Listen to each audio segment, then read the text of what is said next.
Bismillahirrahmanirrahim. Elhamdülillahi Rabbil alemin. Vessalatu vesselamu ala Resulina Muhammedin ve ala alihi ve ashabihi ecmain. I would like to welcome you all for our regular webinar series. Today, our speaker is Dr. Necati Aydin. He is a professor of economics, exploring well-being and moral economy from a multidisciplinary perspective, and currently teaching at Al Faisal University in Riyadh. He has 2 doctoral degrees, one in education, and more specifically science education, actually, and the other one is in economics. He worked as a researcher in different universities in US and other places, and he has 9 books. He authored 9 books and translated also some books, and also co-authored some books as well. Among these 2 are relevant for his discussion today, so I would like to mention just these 2 books, besides so many articles, of course, in learned journals. One book is Said Nursi and Science in Islam, Character Building through Mana Harfi Approach. And the other one, more recent one, is 3D of Happiness, Pleasure, Meaning, and Spirituality. So he is the founding member of Nursi Society, and at the same time serves as vice president of the society. Today's talk will be on a happy man, Said. As you know, Said in Arabic means happy person, happy man, and his happiness secret of turning prison into paradise. So I would like to welcome Dr. Necati to start his talk. Thank you very much. Assalamu alaikum, everyone. Thank you, Dr. Al-Fastan, for nice introduction. So I hope we all are happy to, talk about happiness. At least that's one more reason to be happy, perhaps. So inshallah, let me share my slide, and we can start right away. Can you see my slide? Yes. Okay, good. Yes. Okay, so we're going to talk, I think it's around like 40-45 minutes, and then we'll have Q&A, I guess. This is the outline of the presentation. So essentially, we try to address 4 questions. Who is happy? You need to raise your hand if you are happy. Why of happiness? What is happiness and how of happiness? Those are 4 questions that we try to address then. So essentially, happiness is one of really subjects I think almost everyone care about it. And I have a personal and academic interest in happiness. And I did many publications on that, and including the book that Dr. Al-Fastan is mentioning. And other things that when I teach, this is one of the issues I almost always bring to attention of my students. And you see here, I just want to share with you, this is just last semester when I asked them about happiness for my MBA students. So you can see here, I have around 140 students. You see basically those who participate in the survey, 82%, the question was that who is happy, the one who finds great meaning in life, but makes very little money, or the one who have a lot of money but have no meaning, okay? So you see the answer from students is very clear, that meaning is the source of happiness. A person with more meaning is likely to be happier. Now, the interesting part when I reverse the question and ask in a different way, and then you see the answer change. So I gave them 2 scenarios, said choose one of those. One is that you will have a life in which that you will be extremely knowledgeable, but beggar, no money. The other one, you will be beggar, but you will be extremely wealthy, but ignorance. So the question, which one would you choose? Would you choose to be ignorant billionaire or knowledgeable beggar? That's when I asked us. Look at the answer. 77% said they prefer to be ignorant billionaire rather than to be knowledgeable beggar.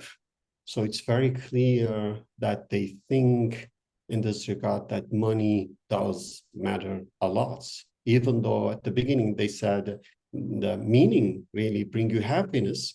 But when you kind of change question, you see that most mind thinks that money is the one that can bring happiness. Now, if Nursi were going to ask this question, I guess he was going to rephrase it and say, who's happier, the one who live in prison or the one who live in palace? Like basically, you could rephrase it. Let me hide this panel. Okay. So, and in this case, you see, it's basically you can, ask this. That's when you read Nursi, that's quite meaningful question you can ask, and obviously, Nursi's answer, it really depends. Even if this is, I call it like a Nursi's happiness mantras. That's kind of describe his philosophy, and his answer is like whoever knows and submits to God, he or she will be happy even in prison. Whoever is heedless of him, he or she is wretched and prisoner even if living in a palace. So in other words, really what makes you happy from Nursi's point of view is not what you have, where you are, and what is your position. It's what is your relationship with the creator. That's his answer. Now the question here, how would you really, when you live in a palace, you could be happy? So that's what I find that Nursi's life and teaching be extremely interesting and relevant, because I find out that he is in a way a preacher and practitioner of true happiness or authentic happiness. And his name even, Said, is interestingly, as Dr. Al-Bastan mentioned, it basically means happy. So, and in that case, when you really look his message, you see happiness for him is not a subject, is the core subject through which that he tried to deliver certain points to his audience. So when we look at his life, what we see that the life, I think that some mic is on, so please let's mute everyone else. So there's I can hear background noise. Maybe Dr. Hakan, you can do that as admin. So when we look at the life of Nursi, we see is a life of mandatory and voluntary deprivation. Either he was forced to live in exile in jail, or when he had opportunity, he basically voluntarily expose himself to sort of deprivation. And so we see 32 years of life in wars, in captivation, in exile, in house arrest, in prisons. Okay. So in that case, basically, when he reached to the peak of his career, with all this opportunity, so he had quite different view of happiness in this regard that we will mention this as well. Again, and his message was centered around the happiness, but not the happiness in the hereafter, only happiness in this world and in the hereafter. So obviously the question here, that how someone spend their life in deprivation and exile, in in prison, could be considered happy. Here is his own expressions. One of his students asked a question when he was in jail and says that, are you comfortable? How are you? Okay. And he was in jail for unfair reason. And so he basically could answer this in a different way. And look what he says. He said that I offer endless thanks to the most merciful of the merciful, that he has transformed the various wrongs the worldly perpetrate against me into various forms of mercy. And then he went ahead and explained that. So someone, like unfairly get into jail for years.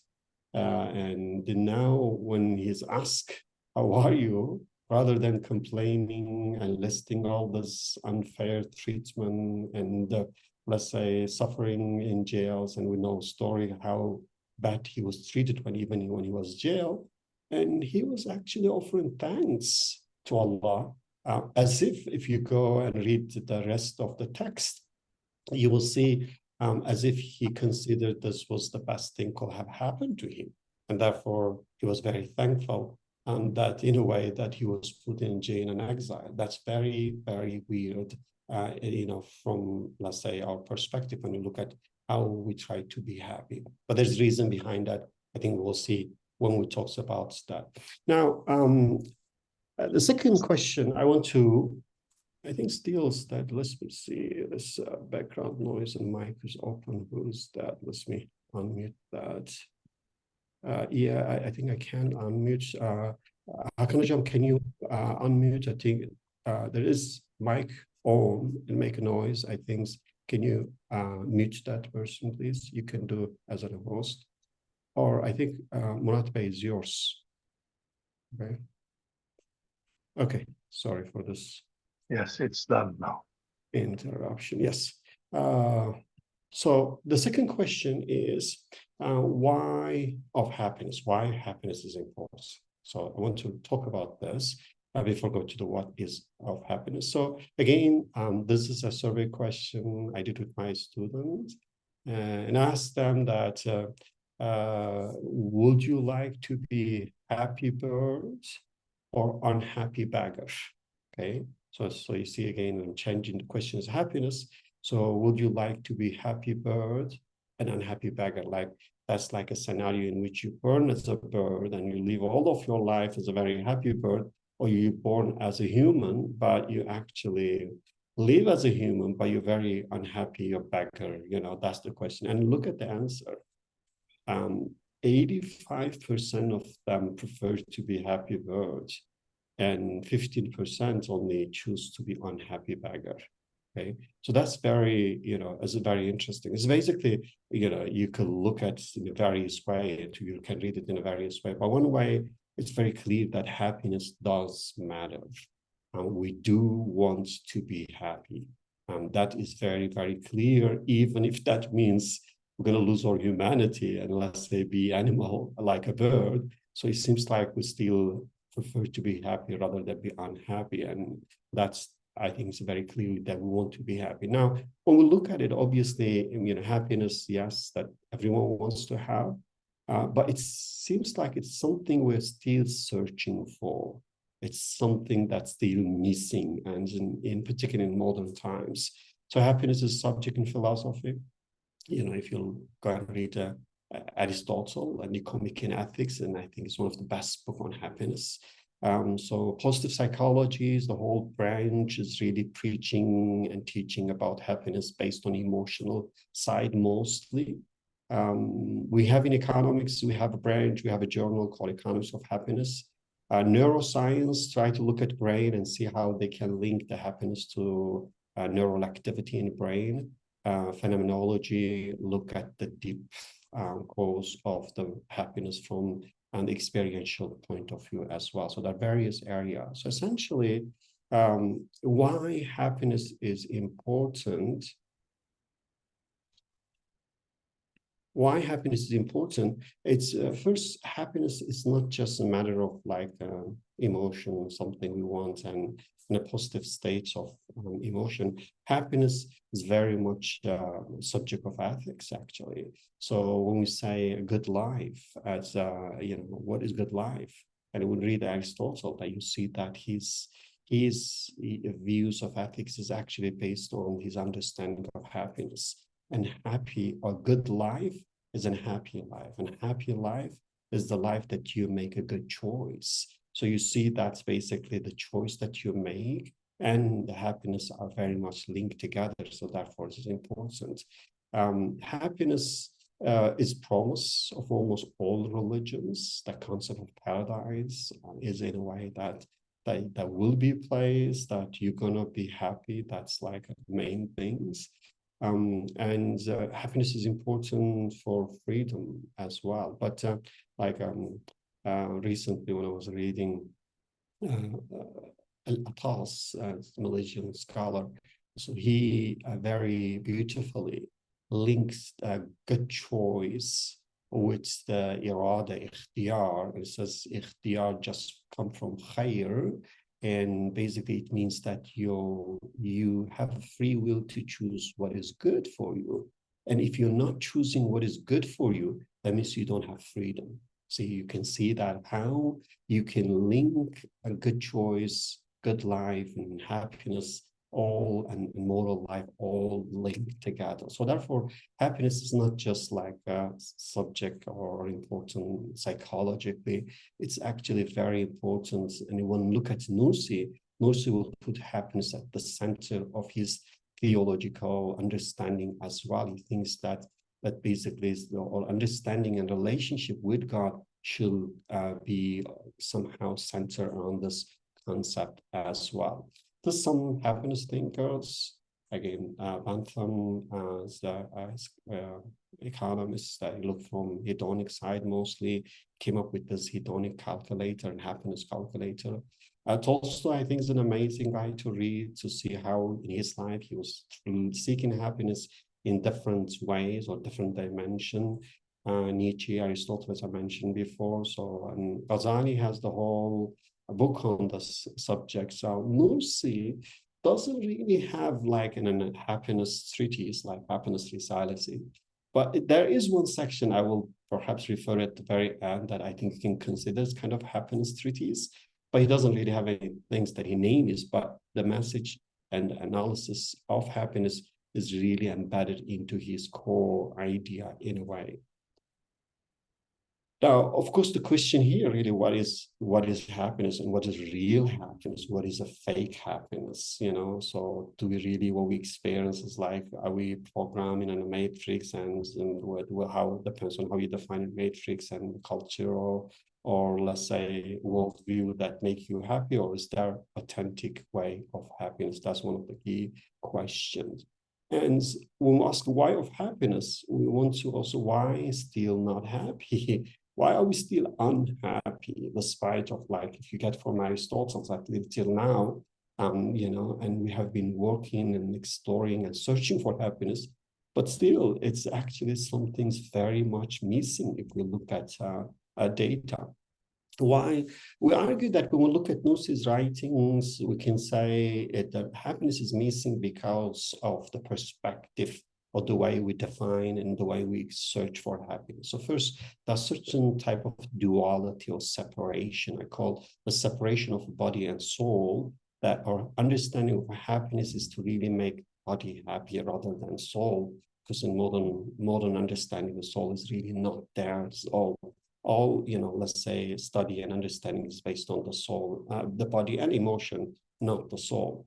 And the separation of this world and the hereafter, in a way that let's say from Islamic perspective, most of the concept of happiness is about being happy in the hereafter. And so that is one reason that perhaps, you know, that we don't get the point that how to be happy in this world as well as in the hereafter. The separation of spiritual and worldly life.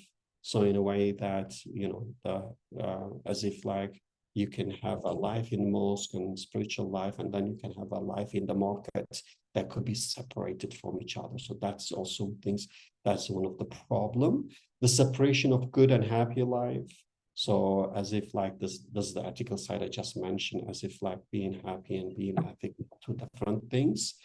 The separation of the self from the sustainer, that the disconnection between the self and the sustainer, in which that as if you trust yourself, you're alive on yourself, and you try to have self-actualization of the sustainer. The separation of creation from the creator, that we think that's one of the major issue as well, in which that basically we, we do not see the connection between the two. So Nursi is very clear in his, writing. So basically he argued one of the main things, he says, paradise or hellfire is not something comes after death. It's actually something we start to experience here. So in a way, he says, recited, the collection of his books demonstrate that in misguidance is a sort of hell in this world, while in belief is a sort of paradise. So, and that's it points to the grievous pains and sin and bad deeds and forbidden pleasures, and proves that in good deeds and virtue and truths of Sharia are to be found pleasure like the pleasure of paradise. So that's Nursi mentions one of the reasons that his work is become more effective, and one of the reasons that his writings is making some impact on individual, because he shows in his writing when you go in a misguided way, you're going to be penalized right away in this world. That is called in a way, it's or as the hell for the soul. But then when you die, that you could have been penalized with the soul and the body. Similarly, when you make a good choice and practice the right thing, then you get rewarded right away through your experience, through your soul. So the soul enter the paradise, or the soul enter the hellfire in this world, but the soul and the body together get into the hellfire or paradise in the hereafter. So that's one of the core message in Nursi. And Nursi is very clear that when he described in modern times, he's basically saying that the modern times bring us a kind of hell-like of experience. If we look at our, in terms of how the soul is experiencing in these times. And the reason, basically, he will say it's because that we disconnected from the Creator, and we do not see the hand of the Creator behind everything, and we misconnect everything to the false gods like nature and chance and causes. So in a way that really, in his understanding, the problem is the connection with the Creator, or the misconnection with the nature, chance, and causes, and not seeing that how we are being sustained from moment to moment. So that's what, or seeking happiness through everything else other than the sustainer, the Creator. So in a way, when we really look at it, it's about the worldview.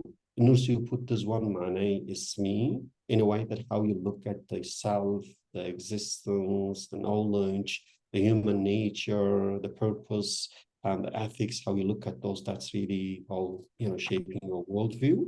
And in a way that basically, the secular worldview aim to establish an earthly paradise. So you don't have to really wait for the paradise after that. So you can just, in this case, through what we can call it, a will to a pleasure, or will to power, or will to praise, that you can seek pleasure or seek happiness in this world. And now with the technology, so we can even try to kind of engineer the happiness, what they call it, through transhuman, through body design, that you can minimize the pain and then maximize your pleasure. So in a way, Nursi will look at those in a way as a kind of the trapped of the secular worldview, that's really through, misguiding us as if we can be happy through pleasure maximization, through praise, or through power. But in reality, we're not really happy. So, and therefore it is the fact, and the question is why we're not, but I'm going to look at this. I personally, why happiness? this is, as I mentioned, like everyone else.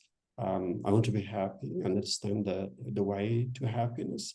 But also, I work on this one, and I think most of my academic works, publication I did, is somehow related to happiness. Particularly after getting my PhD, I think for most of the academic works I do for my promotion is related to happiness. And then ultimately, I decided to publish a book for general public on happiness as well, after all this academic works and personal exploration of happiness.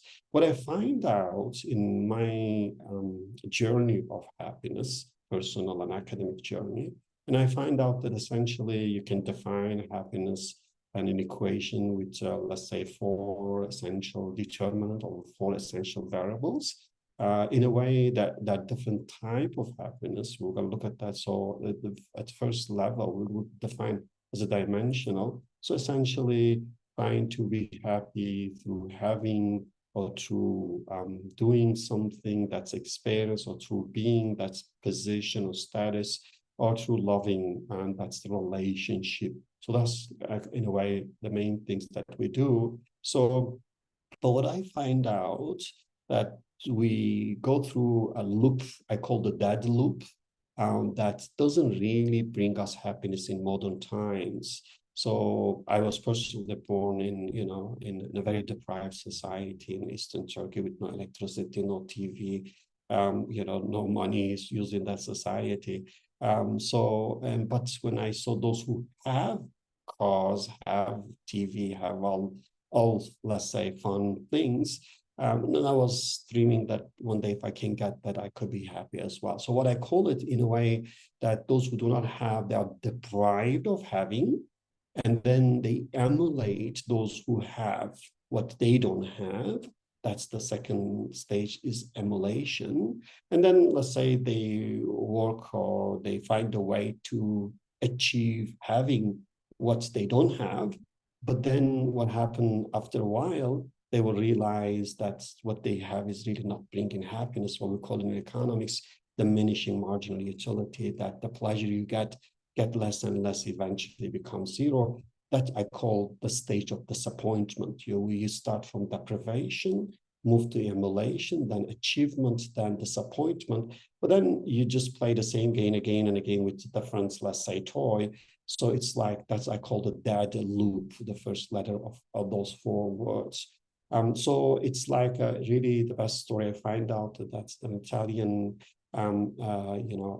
peasant story, in which that they try to get their donkey to be faster. Therefore, they will attach on the sticks like half meters from the nose of the donkey, and they put certain hay. And the donkey thinks that if I reach the hay, I can be happy, and the donkey will, get faster and faster. But obviously, ultimately, those peasants will reach to their destination, and donkey, I can never find the happiness. And that's what I see in a way, how in a secular society, that how we are in a way being treated and nudged to be happy, while we're still not finding happiness because of this that loop. And that loop, as I mentioned, is true for having and doing and being and loving. Is not only having, is another area as well. I discussed those in each chapter in the book. Now, and Nursi, it's very clear when you look at his writing, he was aware of this loop. And when he reached to the peak of his career after he came from an exile from Russia, this is how he described, he was at the peak of his career. He was living at the best place in Istanbul. And he says that in a way, for everyone, that was the thing he will envy. And because everything was perfect for me, he described it. But then he looked at the mirror and reflect on his, on his life. And then he says that basically, I checked all those things that people consider to be the cause of happiness, and I studied them, and I saw that it was rotten. It was not worth of attachment. It was deceptive. And therefore, I felt disgust at the world. And then he said, you know, I asked myself, have I been altogether deceived? I see that many people look with envy at our situation, which is in reality should be pitied. Or all these people crazy, or is it me that has gone crazy so that I see all these worldly people as such? So again, you see, I see basically this is a very good description of Nursi realizing the dead loop of hedonic happiness and saying that's not the goal, the career is not the goal, the pleasure is not the goal, the house is not the goal, they can't really bring you happiness. So why are you deceiving yourself? Then that's, I think, the thing. So the reason, because it's basically, in a way, he'll reflect and realize that the worldly thing is like breakable glasses. The why you prefer the breakable glasses over, let's say, the diamond that is something eternal. And one thing, obviously, that made him to come to this conclusion is the reality of death or mortality. And he was thinking this is the most important thing and why people are ignoring this reality. And, you know, there's Anna Baker, and I think that maybe Baker and Nursi compete with each other in terms of emphasizing the importance of mortality, but that somehow is missing. And Nursi's views that unless you have an answer to the problem of death, you can never find happiness. How, if you know that you are on the death row and going to be executed, and if you don't have a solution, how can you be happy? So that's one of the main issues that he tackled that. Another one that Nursi realized, the worldly pleasure are actually poisonous. So though he called it a poisonous honey, so like when he describes fame, he says like a poisonous honey that you get certain pleasure, but it's poisonous, it kills your emotion. That's ask AI to describe, and I think it's a very good description. So in a way, social slavery, like that's you know, seeking fame through the social media, in a way enslaving people, is not really giving them authentic happiness. So then what is happiness? So if that's the problem, what is happiness? So essentially, you know, this is the way that people will define happiness. That's the common way. So if we get what we want, if we enjoy our life, you know, that's just like you're happy. But actually, we think that happiness is dimensional, multi-dimensional happiness. Depends on where you are. Happiness is existential. So you have to really address, for human being, you cannot be happy unless you address the existential question. And happiness is relational in terms of how you establish your relationship with yourself, with the others, and with the creator, obviously. So in this regard, happiness is how you define your position in regard to all these things. And happiness is a subjective that everyone subjectively experiences, but in a way universal, that's like you can have certain common elements that define basically what happiness is for everyone. So in this regard, that our definition of happiness is actually as a overall life satisfaction, is not based on pleasure and pain. So therefore, you could experience pain, but you still could be happy, because we're not defining. It's like you're sick and you have a pain, bodily pain, but you can still be happy because we're looking overall life satisfaction. So happiness is the state of mind and soul. Is not about the emotional and the body or the convenience of the body alone. How the soul and the body, the soul and the mind feel. That's how we define that. So those are the dimension of happiness. So we define 3 dimensions of happiness as a hedonic dimension. That is when you try to be happy through pleasure maximization. Eudaimonic dimension, when you try to be happy through temporal worldly meaning. And hedonic dimension is when you basically try to be happy through God and through the belief in eternal life. So in a way, we'll look at Kierkegaard. I think his 3 stage is very similar to all 3 dimensions. He'll define happiness in a static stage, ethical stage, religious stage. The only difference is he thinks that's like the stage of life that you go through that. We think it doesn't have to be in that way. At any stage of life, you can actually be in any one of those dimensions of happiness. So the hedonic dimension we discussed before, and you try to be happy through having, doing, being, loving. But the problem is that the dead loop in all of them. Therefore, you will hit the dead end sooner or later. And then you try to find something meaningful, let's say, that's the eudaimonic dimension. In that case, you basically, beside the pleasure, that you try to associate certain meaning with what you do, in that's how you try to, let's say, be happy.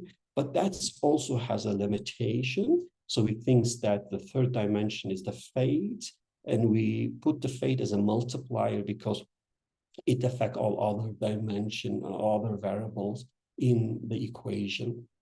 So the way we define the hedonic is basically hedonic is God-centered, happiness or dimension. So we define it in terms of, realization, understanding of who you are, and who is the creator, and establishing the right relationship in this regard. And happiness is the inner tranquility achieved through such connection with the creator. And in this regard is really happiness is a matter of the soul and how you feel with the soul. And finally, the fourth, how of happiness. How can we be happy? Again, from Nursi's perspective, it really is all go around the faith that we can say is go around the understanding of Tawheed and understanding the life and creation through the Ma'aneh Harfi perspective. That's essential. So how you understand yourself, understands the existence, you understand knowledge, you understand the human nature, you understand the purpose, and you understand the good and bad lives is all against that should be shaped based on your understanding of God. And in this case, it's very, it's very much God-centered and God-centric way of seeking happiness. And God is basically revealing himself through his word and his works. And you as a believer, by witnessing the sign of God and establishing connection with God.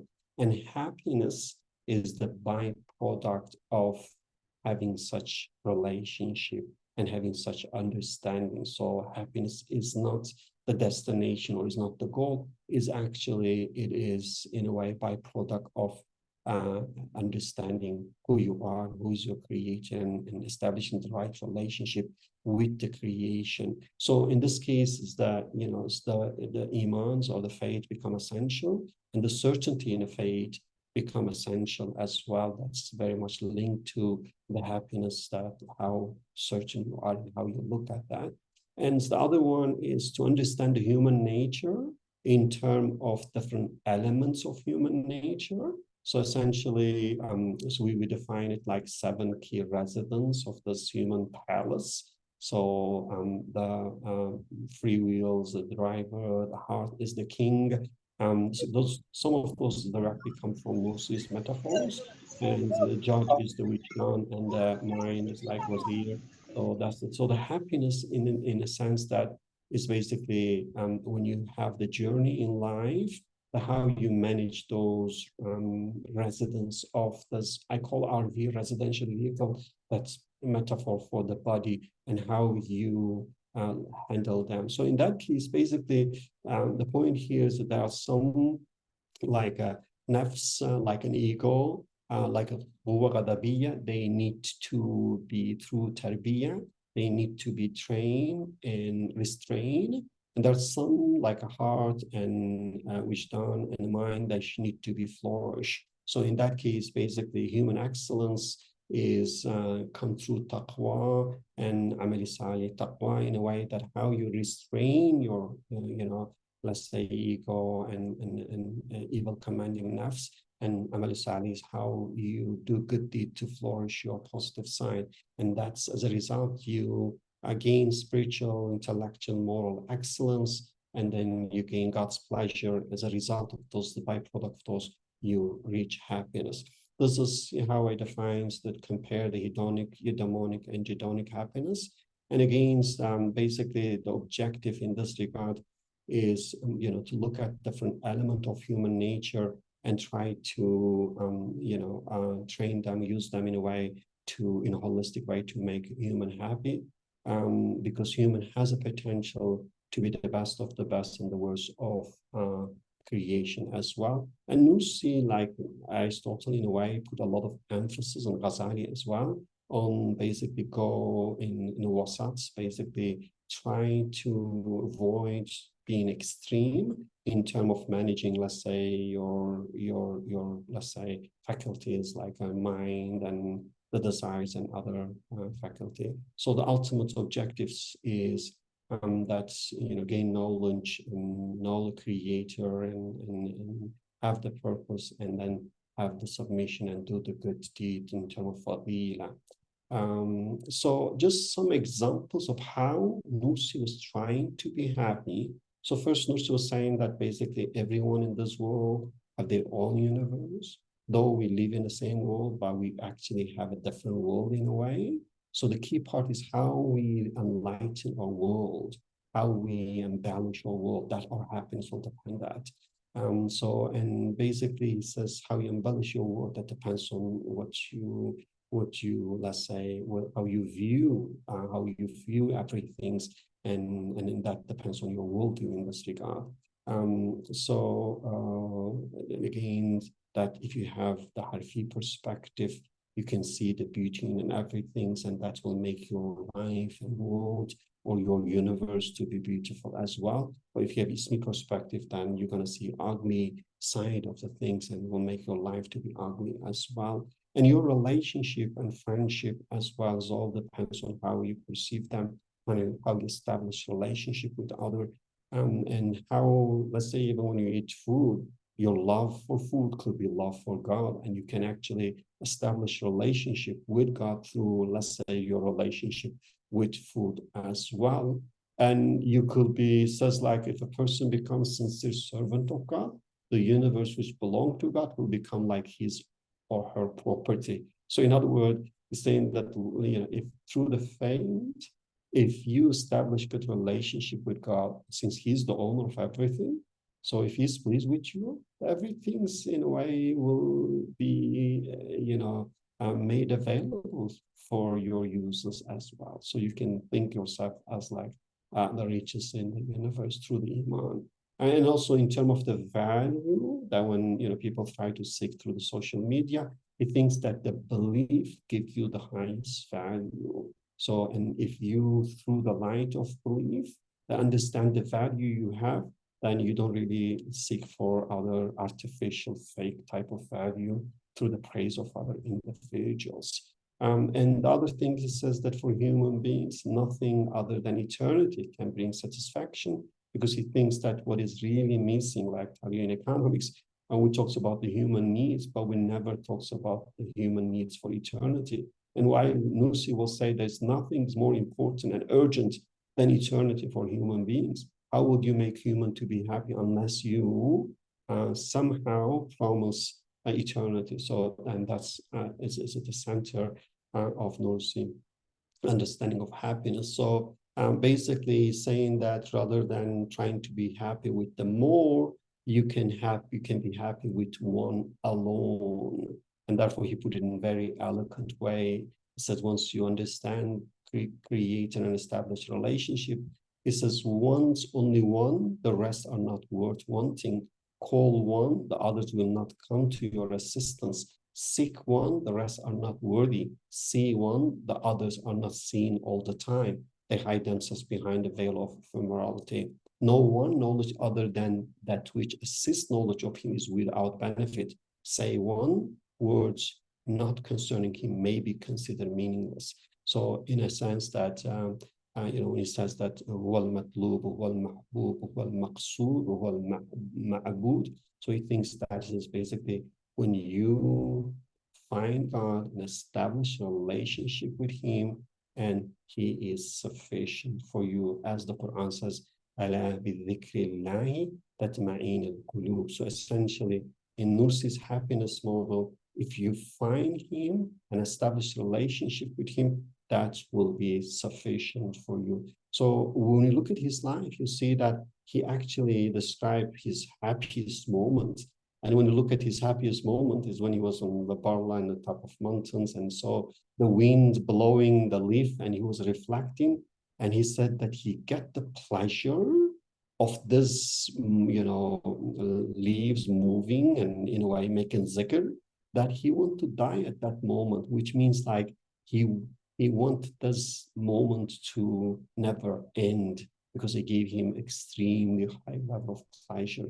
So that's basically, you can see he was, once he find creator, he could find happiness in, in everywhere, in everything's, not in like a, let's say, luxury, expensive thing. So therefore, for him, it was easy to actually find the happiness. And finally, that is, as I mentioned, if you're really looking for the happiness treatise in Nursi, and that is the second chapter of 23rd word, in a way is actually talking about this, but I will leave you with that and you can read yourself, and I will end it here and see whether you have any questions or comments. That's all from my side. Thank you very much. Before I give the floor for questions and answers, just a very brief comment I would like to make that will probably open wider area for comparison. I would like to just in 2-3 sentences try to summarize Aristotle's understanding of happiness. And he says happiness is an activity of man. Therefore, it must be sought in the activity that is peculiar to man. Now, this activity cannot be the functions of the lower soul, nafs, such as reproduction, growth, sensation, nutrition, enjoying life, and so on, because all these activities are shared by lower beings that are below man, like animals, even plants. In that case, the activity of reason, which is peculiar to man, and the activity of reason is either intellectual or moral. Both of these activities, in the moral sense, since we are seeking for the happiness, in the moral sense, they are identified as virtue. In that case, he comes to this conclusion that happiness is an activity in accordance with virtue. And then, of course, he goes on to explain what is virtue and so on, but that is the brief definition that he tries to give. This will be a good example also, how happiness is discussed in philosophy. So I think now I see the first hand by Colin, so you are welcome to ask your question. Assalamu alaikum. Thank you very much, Alparslan, for moderating, and Necati for your, as always, very eloquent and well-structured discussion on happiness. I agree with most of what you've said, but I also disagree with most of what you've said. That may sound complete contradiction. I think everything hinges on the definition of happiness. I think happiness, we have to reject the word. It doesn't mean anything Islamically, happiness, because happiness, as we've understood through liberal philosophy, mostly, not through our own tradition, is a state which is achieved by the maximization of pleasure by whatever means. So if we look at Jeremy Bentham, if we look at John Stuart Mill, whom you've alluded to, they are talking about the achievement of a state of happiness. And what they mean by that state of happiness, because they adhere to the principle of Whig history, in other words, there is eternal progress and arriving at a promised land in this world, where there will be, we know all of the big socio-political movements are utopian, and they're all aiming at some kind of state where human beings are going to be happy always. It's a state. And if we go back to the Aristotelian idea, happiness is the result of an activity, and activities are not states. So I think that we have to really think, what do we mean by happiness? Happiness is not the aim. We can never be happy in this world. We can never achieve a state of continuous happiness. Said Nursi very rarely talks about happiness. I don't believe that happiness is his main goal at all. You said his message centered around happiness. I don't think that's really the case. You talked about how he was in prison, but the slide doesn't mention happiness. He mentions mercy, right? He offered thanks, but that doesn't mean he was happy. However, what I think you're alluding to is actually not happiness, but contentment, or a state of resigned contentment, or you can switch it and say contented resignation, because Said Nursi doesn't use happiness as his desideratum, right? It's not his ultimate aim at all. And neither does the Quran. The Quran uses the word Said only once, and it's in connection with the hereafter, not in this world. So perfect happiness, or happiness as a continuous state, is only possible in paradise, is only possible in the next world. And so you also mentioned the good life. Again, I think you were alluding to Aristotle there. And you mentioned ikhtiyar, which comes from khair, and choosing what is good for you, but that doesn't necessarily make you happy. It can give you lots of problems. Choosing what is good for you can give you lots of problems. Now, having problems doesn't preclude being content, but it precludes a state of continuous happiness, because we're not designed for this world, right? And happiness cannot be at the center of anyone's theological discourse unless their theological discourse is this worldly. In other words, it's aimed just at this world. And this is where Aristotle gets into lots of problems, of course, because his God is part of this world. So I don't think that Nursi has a happiness treatise. I don't think that the Quran talks about happiness either. We colloquially talk about Sa'adat ad-Darain, right, as being Sa'id in this world and the next, but Quran doesn't talk about that. It talks about happiness as being a paradisical state. So yes, basically being happy in the hereafter is the main thing. But I think most of what you've been describing, and you've been saying what makes you happy and what doesn't make you happy, I think what you're saying, with respect, I think, if I may change your words, is you're talking about how to become resignedly content or contentedly resigned. And you've told us, and I think very well, what obviates this kind of state. You talked about having and loving and giving and doing and all of these things, and having money and going through the hedonistic route, and going through other routes. They don't bring contentment. Contentment isn't a continuous state, because we go up and down, and we're finite and limited. But you can achieve an overall kind of resigned contentment. Now, what does that mean? I'm resigned to the fact that I'm going to lose people in my life, right? I'm resigned to that. Am I happy about it? Not particularly, no. I'm not perfectly happy about it. It will cause me sadness, but I'm content with knowing that I'm going to be sad. Perfect happiness, or any kind of happiness which is a continuous state, cannot exist in this world. By default, we're finite, limited, temporal, transient. There can be no continuous state known as happiness. So this resigned contentment means being content with occasional pains, occasional trials and tribulations, loss, sadness. Sadness is very important for Said Nursi. He talks about the orphan like state of sadness, and then he talks about the positive like state. I mean, we're orphans anyway in both cases, but he talks about the despair provoking kind of sadness, and he talks about the bittersweet positive sadness. Now, that seems to me to be at odds with a state of happiness, unless we can talk about happiness as contentment. You can be content to be sad, and you know that you will be sad. You know that you will have loss. Allah promises us that He will give us famine and loss, and death and separation, and you can be, in a sense, content or resigned to that. But we can't be happy in this world. This world is a prison for believers. We can only, and I agree with all the other things you say about the dead loop. You know, Nursi is checking the causes. You said the causes of happiness and saw that they were rotten. Yes, because what people do to become happy ends up making them sad, ends up making them desperate.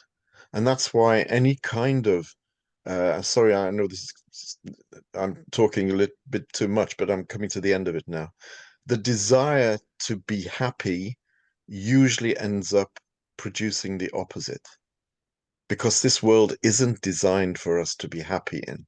It's designed for us at the very most to be content and razi, you know. Razi with Rizaya, with Rizaya Ilahi, with, you know, Allah, inshallah, is razi with us, we are razi, but it's always tentative. It's never static, and therefore I don't think that we can be happy, basically. Yeah, very good, very good. I think I'm very happy that we really have this, you know, discussion. I think there are a lot of things you mentioned. I will agree a lot. That I will disagree, as you said. I think, but when I look at it, I think most of the things you mentioned, if we link to the hedonic happiness, I think all disagreement will disappear. Because I feel like all of your objections is toward hedonic happiness. I'm not talking about hedonic happiness. Obviously, my hedonic happiness is basically the happiness when you bring God into the center of everything and understand that God is Khairul Mutlaq, and understand that from the Khairul Mutlaq only comes on Khair, and understand that everything that happened, there must be good reason behind that. And therefore, you are, in a way, not objecting. Unhappiness, in a way, is this pleasure for what is happening to you. So happiness, the way we define, once you put God at the center and you choose as God wants you to choose, whatever is happening is higher for you, which means good for you. If it's something good, then you should not be unhappy for that. But happiness is not the state of pleasure maximization. You might experience pain, as you mentioned, but happiness is how you relate your God to everything and how you perceive them. So in this case, I see through the Harfi perspective, Nursi is saying that you can really, you know, see the goodness in everything. Now, one other thing I want to really mention, because I think one thing I will say I disagree. Nursi clearly says that if we just say happiness comes or happiness and hellfire comes after that, he says that we're not going to be effective because they will say Allah is all merciful and they're not going to really behave. He says that what Risale does, Risale shows, I shared with you in slides, Risale shows that when you do the good things, you kind of experience a kind of, let's say, paradise-like feeling in this world. And when you do when you do something bad, you kind of feel the hell, the pain of the hell in this world. And he says this is really one of the essential things in his writing and make him to be more effective than other scholars. So that was the reason I said happiness is at the core of his message. Because in every place, when he talks, let's say when he tried to advise the youths how to make good choices, so you see he will make a comparison and tell the story. But what really he does in the story, convince them really that in a bad choices, you know, they will gonna have a bad experience and a pain. And good choices, they're gonna have like a happy life in this world before in the hereafter. That's what I see in very, very dominant in Risale's writing. And that's what I see, and as Nursi mentioned, that makes his writing to be more effective in terms of really translating those, let's say, a good principle into the good deeds. But anyway, I think Dr. Rashid is, Dr. Hassan, I think I can stop to leave the time for others to have question or comment. Yes, Mahshid has a question, I think, or comment maybe. Yes, Salam Alaikum, and thank you very much for your talk. And it was very interesting. Just to continue on what Colin is saying, actually, Nursi defines happiness as an orphan-like state. But what differentiates that orphan-like state from the orphan-like state of unhappiness is the connection to Allah. So it's still, he says, you're in an orphan-like state, but you have that connection. You're not disconnected. You're not totally and completely at a loss. So it's a bit, to give an example, we think of Prophet Jacob, Yaqub. He says he was going through a lot of sorrow because of separations, multiple separations. And he reminded everyone that, but I have not disconnected from my Lord. I only complain to my Allah. Means I am still connected to him. And that's how he was able to continue. That connection is what's important. That what's connection is what keeps us going. And that connection is what makes us content with what Allah gives us through this fluctuating life. This life is a test. It means there's under constant fluctuation. There's no constancy. There's no, so anything can be expected. If we lose that connection, that rope, symbolic rope of even Yusuf, then we are at a loss. But it doesn't mean that while we are holding, it's not difficult for us. We're laughing, ha ha ha. That kind of happiness, which is in the Cinderella story, belongs to there. We are content with what Allah gives in this period of our life in this world. And I think it's really important to make that distinction between contentment, rida, and happiness as is understood generally. Thank you. You're welcome. In the chat box, there is a question also, Necati Hocam. If you want to read, that would be better, I think. Okay, yes, I think Nuruddin asking two questions, actually. One by Nuruddin is very long. Okay. Actually, the first question you answered, as far as I understand it, it says, how can we be happy, or how can we acquire happiness, probably. Okay. I think the first one, right? Yeah. I think we mentioned that. I think that's also the discussion point is really, from Nursi's point of view, is all connection with Creator. So as long as, I think what Dr. Mashid mentioned as well, even when you have a disease, when you have calamities, if that take you closer to the Creator, that's actually, in a way, it's going to bring you more, let's say, authentic happiness. Because if our definition of happiness is to really have God conscious and live a life that connected to the Creator, and I think that is, in a way, whatever get us close to Him, we can say make us happy. Whatever get us away from Him, that is actually, in a way, it's not an authentic happiness.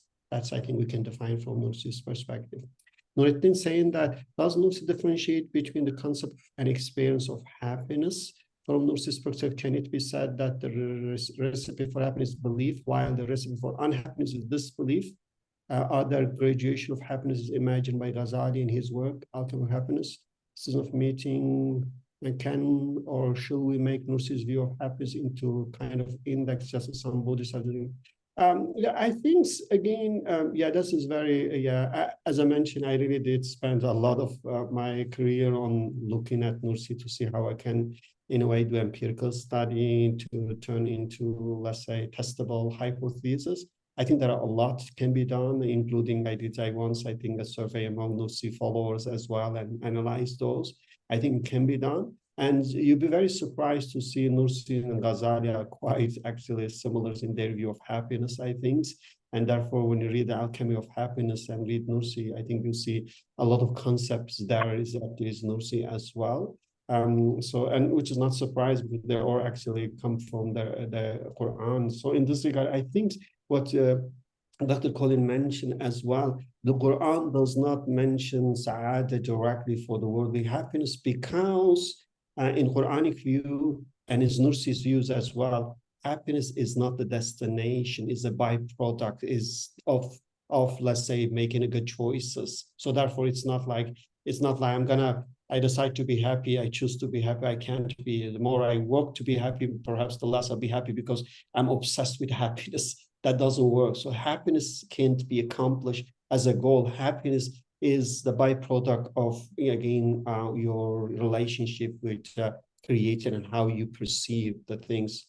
And then the second ones, I think that the question is for you as well. Are there any contemporary Muslim philosophers beside us who use the term happiness and write special treatises on this theme? I don't know, do you know any major thinker like Alatas? Yeah, of course, Said Nursi, for example. There are some others that I cannot remember right now. But I think it's Dr. Abdul Haq, he has a question.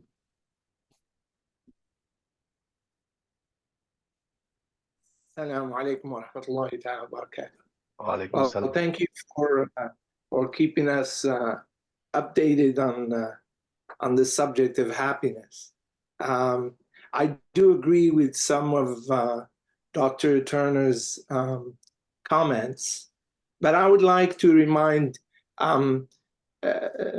since people are talking about connection, in Arabic, the word to be connected is muttasil. Muttasil.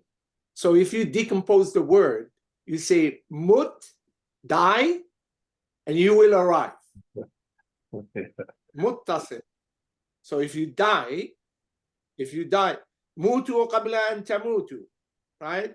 You know, there is the prophetic tradition of death, and to be aware of death as a way of liberation. There's also, you know, there's a famous aphorism by Ibn Ata'illah Secondary about the nafs. The nafs. The nafs, he said, is like a seed. If you have it in your hand, it's useless. So bury it and it will grow. So it has to die and be buried to grow. So to be happy is to be connected to Allah subhanahu wa ta'ala. And it's clear if you look at the themes in the Quran, the different themes that have to do about happiness without explicitly saying happiness in the Quran, you will see that there are tribulations, like in Surah Al-Mulk, لِنَبْلُوَكُمْ أَيُّكُمْ أَحْسَنُ عَمَلًا. But then, so bala is part of this life. لِنَبْلُوَكُمْ أَيُّكُمْ أَحْسَنُ عَمَلًا. And أحسن عملا is an action that is done in response to al-bala, to the calamity that you might be hit with. So if you're not connected, you will deal with the calamity in a completely different way. And then, of course, we're reminded again and again in Awakhir al-Baqarah, the last verses of al-Baqarah, it tells us about ourselves. After آمن الرسول بما أنزل إليه من ربه والمؤمنون كل آمن بالله ورسله كل آمن بالله وملائكته وكتبه ورسله لا يكلف الله نفسا إلا وسعها لها ما كسبت وعليها ما اكتسبت ربنا لا تؤاخذنا. And then the whole prayer is about being connected and asking Allah, praying Allah subhanahu wa ta'ala to not burden us with what He knows might be a calamity for us. So if we are connected, we are happy. If we are disconnected, we are unhappy. Wallahu a'lam. Very good, very good. MashaAllah, Professor Hamza, we miss your voice. Very happy to hear your voice. Excellent. I think that's why I say if you are in hudur, there will be hudur within you, which means that if you are in the presence of Allah, that you feel the connection with Allah, then there will be hudur within you. In a way, there will be, happiness, joy within you. If you are away from the hudur, then the hudur will be away from you as well. Means you're not going to be happy. I think you put it in a very nice way. Yes. Just a quick one. There's another one that comes to mind. I think it was Ibn Taymiyyah that said it. He said, if you imprison me, it'll be khalwa. If you exile me, it'll be siyaha, tourism. And if you kill me, it'll be shahada. So he's completely connected. Khalwa with Allah subhanahu wa ta'ala. Siyaha in the realm that Allah subhanahu wa ta'ala, tourism in the realm that Allah subhanahu wa ta'ala has created. And shahada is shahid. You know, the people have witnessed that I am connected. Wallahu a'lam. MashaAllah. Thank you very much. Yes, any other questions or comments? Well, I guess this is it in that case, Necati Hocam. Thank you very much for your seminar discussion concerning happiness. At least we have come to know how it was handled by Nursi's works. And I think Colin's comments were very significant also. We can apply it to the whole history of Islamic thought, in which you will find extremely few scholars who wrote on happiness directly. Even if they wrote, they really didn't mean, what is meant in philosophy, such as Al-Farabi's Tahsilu Sa'ada, for example.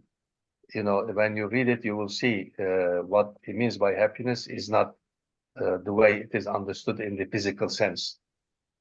So I think we will keep you informed for our future webinars also. I would like to thank all of you for your participation on Sunday, and wish you a very good weekend, and see you in our next webinar, inshallah. Assalamu alaikum wa rahmatullah.